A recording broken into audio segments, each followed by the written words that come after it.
Mais là, le 7 sur 7, c'est vrai qu'on a tous explosé le panier. On pense vraiment aucun de nous à un premier de l'épicité. Joseph, compte sur toi. Non, mais là, on n'est plus dans un 7 sur 7, mais on va essayer du coup d'être efficace et de. Alors, je vais plutôt donner un cadre et revenir sur un certain nombre de termes qu'on a vus tout à l'heure, hein, juste pour redonner des éléments pour pouvoir ouvrir la discussion ensuite. Donc, je vais aller vite et probablement trop vite. Mais peut-être juste pour rappeler que ce qu'on appelle souvent le genre, la définition là, c'est vraiment trop rapide. Je vois que Alain risque de sursauter. Mais on désigne par ce terme-là les processus et rapports sociaux qui vont diviser, polariser et organiser l'humanité en différentes catégories de sexe, de genre et de sexualité, avec les oppositions masculin, féminin, homme-femme, mâle-femelle et ainsi de suite. Mais en fait, ce qu'il faut comprendre, c'est que ce terme-là, il a été repris dans un cadre scientifique, il réémerge en fait par les sciences psychomédicales dans les années 50, puis après il va être redéveloppé sous l'impulsion des sciences sociales à partir des années 70, avec l'idée de pouvoir essayer de distinguer ce qui, dans la division entre les sexes, va relever du psychologique ou du social, et ce qui va relever du biologique. Alors, cette distinction biologique-sociale, elle a été beaucoup remise en cause par la suite. Donc, ça serait vraiment une vision trop simple de dire que d'un côté, il y a la dimension biologique et de l'autre côté, une dimension sociale. Mais ce qu'il y a à retenir, c'est que la notion de genre et d'étude de genre de manière générale, ça renvoie à un champ de savoir qui est pluridisciplinaire, qui a plusieurs courants et qui a plusieurs théorisations. Et qu'il n'y a pas le genre, il y a des études de genre. Et notamment, il n'y a pas de théorie du genre. Ça, c'est un terme qui est plutôt apparu avec le clergé catholique au moment du mariage pour tous, hein, mais il n'y a pas une théorisation, tout comme il n'y a pas une théorie woke. Alors, pour revenir sur le sexe biologique, parce que souvent on se dit que c'est quelque chose de naturel, qui est simplement présent, mais même là, on est sur une construction, et on a beaucoup de mal à définir ce qui va être le sexe biologique.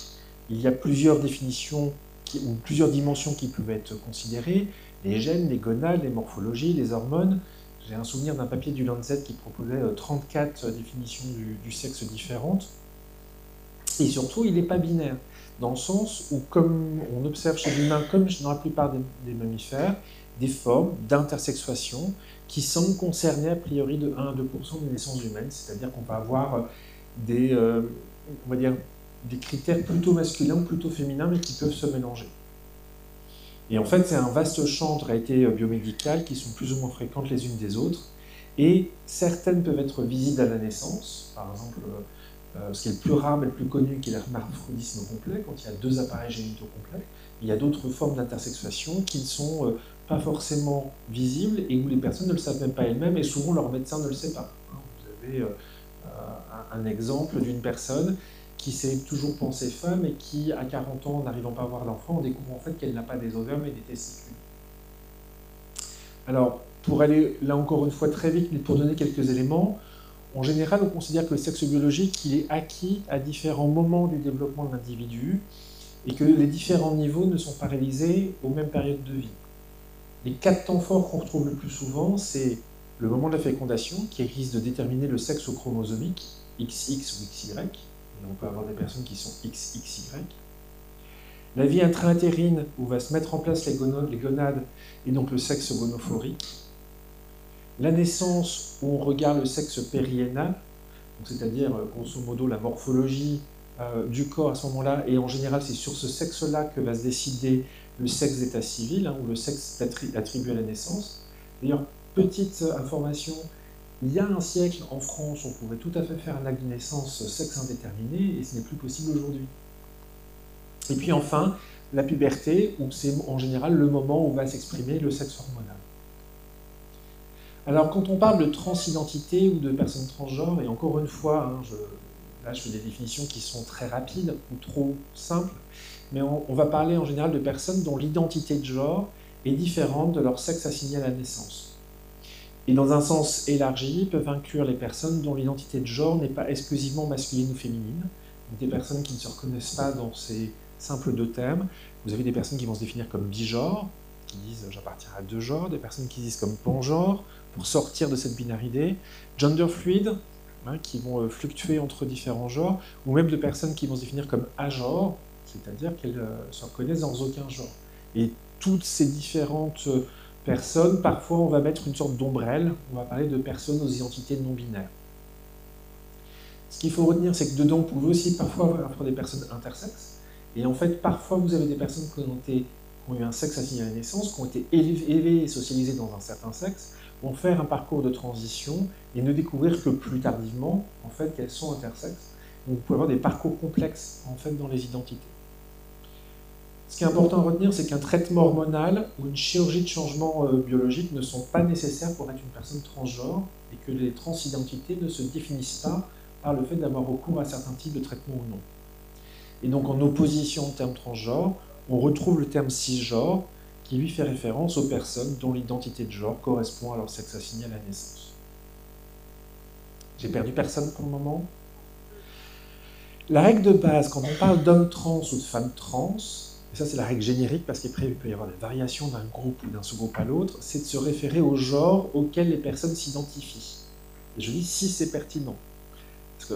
Et donc déjà voir si quelqu'un parle en disant le masculin, le féminin ou un pronom neutre. Alors chez les anglophones, c'est donc le they qui va être utilisé. En France, vous avez yel éventuellement qui va être mobilisé par certaines personnes. Et donc quand on parle d'une femme trans, c'est a priori une personne assignée homme à la naissance qui s'identifie comme une femme. Et pour une personne homme trans, une personne assignée femme à la naissance qui s'identifie comme homme. On l'a vu avec les drapeaux, il y a des identités plus complexes, personnes qui ne se représentent ni homme ni femme. Et puis vous avez les demi-boys, demi-girls, qui sont des personnes qui disent bah, « je ne suis pas tout à fait masculin, mais je me retrouve dans certains éléments du masculin ». Donc c'est une forme de à moitié agenre et à moitié genré masculin. Mais c'est pour ça que les identités sont complexes, elles renvoient aussi à des constructions très différentes. Vous avez aussi, par exemple, en Afrique de l'Ouest, on parle beaucoup, dans certaines études épidémiologiques, vous avez des prévalences du VIH chez les personnes transgenres, chez des personnes qui n'ont aucun souci à dire « mais je suis un homme qui couche avec des hommes, je peux faire la femme si tu veux, chérie ». Et donc on est plutôt en fait sur des orientations sexuelles genrées, qui mélangent en fait, en Côte d'Ivoire on préparait des woubi, des yossi, mais qui vont en fait, c'est être le partenaire efféminé entre deux hommes versus le partenaire viril.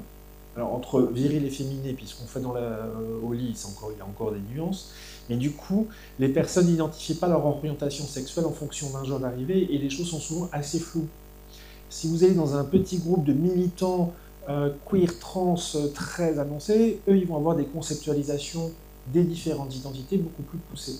Donc en fait, les constructions, les termes utilisés sont vraiment liés à un contexte, et parfois un pays, avec des constructions qui peuvent varier d'un endroit à l'autre. Juste pour dire que sur le terme transsexuel, et je vais le mentionner, c'est un terme qui est d'origine médicale et qui est de plus en plus en fait abandonné, y compris par les médecins, parce qu'on considère que le terme transsexuel fait rentrer dans une vision très pathologisante, sachant qu'il faut rappeler que quand dans les années 80, l'homosexualité sort de la catégorie des maladies au niveau de l'OMS, on va faire rentrer à ce moment-là la dysphorie de genre. Donc c'est un terme qu'il vaut mieux éviter dans sa pratique. Alors, pour essayer de se réveiller, si je vous demande maintenant, je vais m'orienter sur l'orientation sexuelle, comment est-ce qu'on fait pour savoir, à vos avis, dans les enquêtes, si jamais les gens sont homo, bi, hétéro, on pose quoi comme question?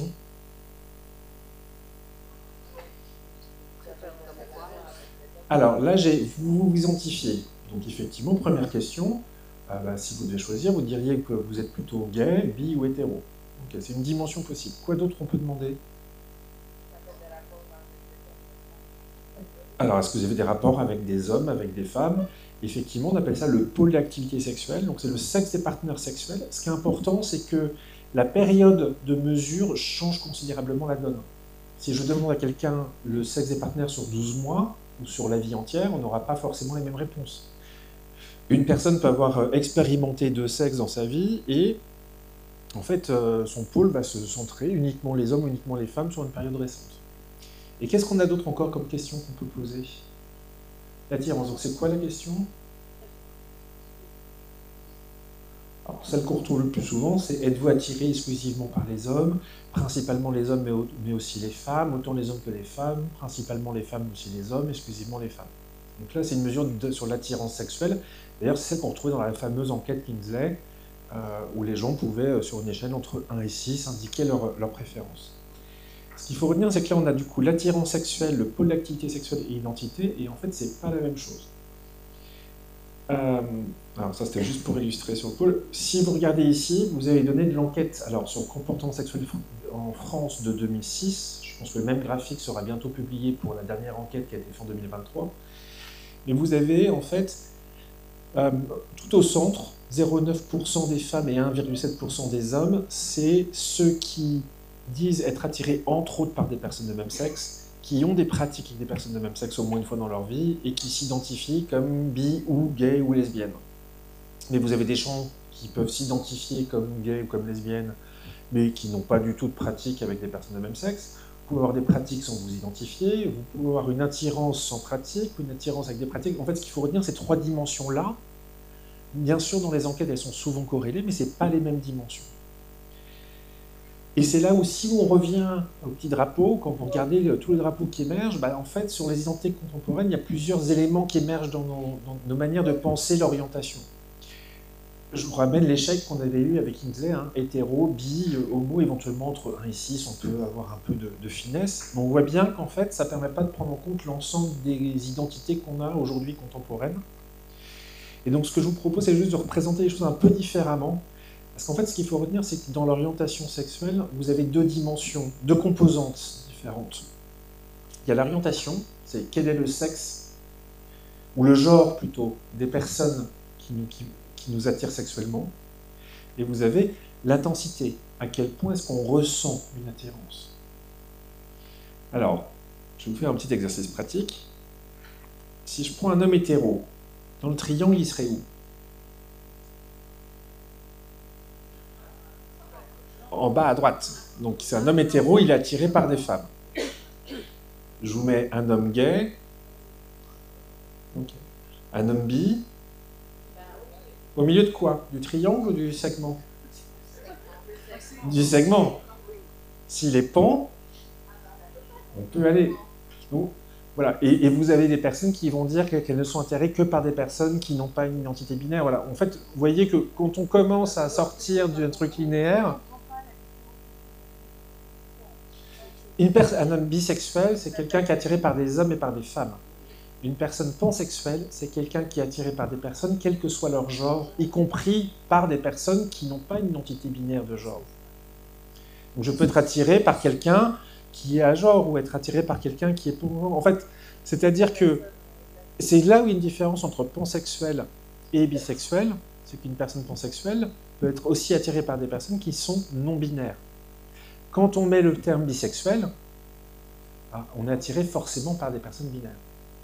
Alors, ça n'a pas encore été utilisé en pratique, mais en fait, on va l'année prochaine essayer de tester ce genre de triangle pour voir si ça marche quand on pose à des jeunes des questions sur... Voilà. L'autre chose ensuite, c'est l'intensité de la sexualité. Donc, une personne asexuelle, c'est quelqu'un qui n'a pas d'attirance. Une personne qui est demisexuelle, c'est une personne qui va avoir un peu d'attirance, mais qui a besoin de construire un lien important au préalable. Et c'est pareil, alors j'ai jamais réussi à bien comprendre la nuance entre demisexuel et grey asexuel, parce que c'est être en zone grise. Et donc ce sont des personnes qui n'ont pas... Alors, faut faire attention aux pratiques. Il y a des personnes asexuelles qui ont des pratiques. Parce qu'on pouvait être en couple avec quelqu'un, vous n'avez aucun désir, mais pour maintenir votre couple, vous avez des rapports sexuels. Donc le fait d'avoir des pratiques et le fait d'avoir de l'attirance, c'est deux choses différentes.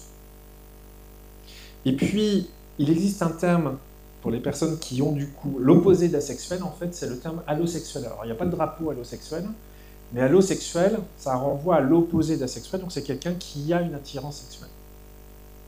Et donc vous voyez, il y a aussi une nuance là-dedans. Donc déjà, il faut sortir de notre petit schéma linéaire et on voit bien que ça se bouscule un peu plus.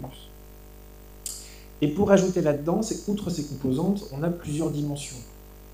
Certes, on a l'attirance sexuelle. Ah.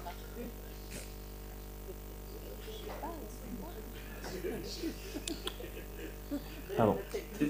Non mais, je pense qu'on fait affaire un problème avec la gravité. Voilà. Donc, pour rajouter une couche de complexité, il y a l'attirance sexuelle, qui est différente de l'attirance romantique. Et donc, vous pouvez avoir une attirance pour avoir des relations avec quelqu'un sans pour autant avoir une attirance romantique. Et là, dans une enquête récente, chez les jeunes au Canada et en France, on a des gens qui disent « Alors, moi, je suis demi-romantique, pan-asexuel. » Vous en connaissez beaucoup qui disent ça, c'est pas? Ça dépend auprès de qui on fait les enquêtes. Et je vais être honnête, le plus surprenant dans cette enquête, c'est le nombre de gens qui se sont dit supercoptères ou hélicoptères de combat. Et en fait, ça, c'est vraiment une référence à des mouvements masculinistes américains.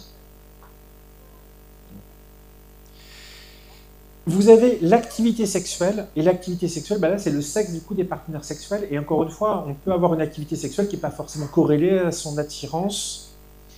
Vous avez votre vie romantique, et là, c'est la mesure des relations amoureuses ou relations stables. Alors après, on peut avoir de la nuance, on peut dire comment on le nomme, mais en tout cas, les relations amoureuses et les relations sexuelles peuvent être décorrélées.